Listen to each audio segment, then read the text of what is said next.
Hello students, welcome back to the biology class. So in the last class we started the last chapter, that is chapter number 4, that is animal kingdoms, and we learned about the various methods or various bases on which classification of animals is possible. Now today we will start with the various phyla which are covered in this chapter. The first phylum to study about is the Porifera. As the NCERT says, these are also called as sponges, and they are marine, and most of them are asymmetrical in nature, and they are the most primitive type of multicellular organism with cellular level of organization, and they have a water transport or canal system for the circulation.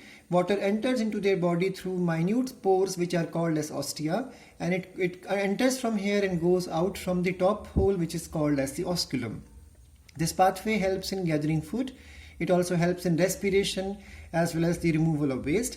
Now there are certain special cells which are called as choanocytes or collar cells which are present in these bodies, and then they help in proper digestion as well as capturing the food. Digestion is intracellular, and body is supported by skeletons made up of small spines called as spicules or made up of calcium as well as silica, and they also carry spongin protein fibers in them. Sexes are not separate, so their body is hermaphrodite.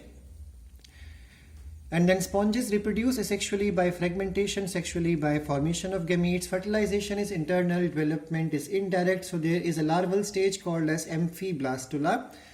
And then there are examples such as the cycon, which is called in English as cypha, then spongilla, which is an example of freshwater sponge, and then euspongia, which is an example of a marine water sponge, bathe sponge. Now the second phylum is the phylum Coelenterata or Cnidaria. Now these include the hydra as well as the jellyfishes. So there are two types of forms possible here: free swimmers or the one which are attached at the bottom, but they are also motile. This body is called as medusa, and this body is called as polyp.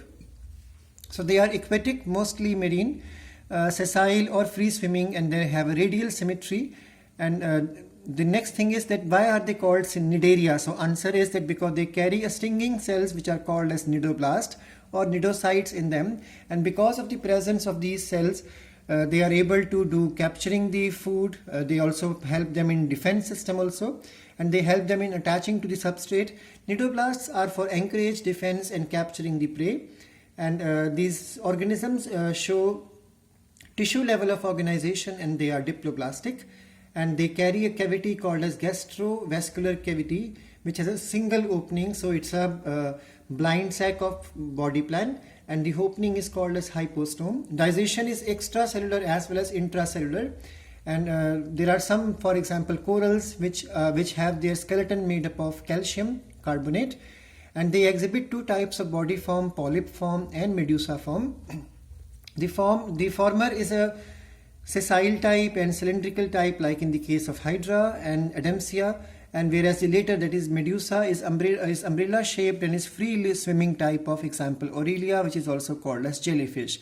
The Cnidaria which exhibit the Cnidarians which exist in both forms, they will show alteration of generation which is called as metagenesis, oftenly asked in the exams. So polyp will give rise to medusa by asexual reproduction, and medusa give rise to polyp by sexual reproduction, example Obelia. There are other examples.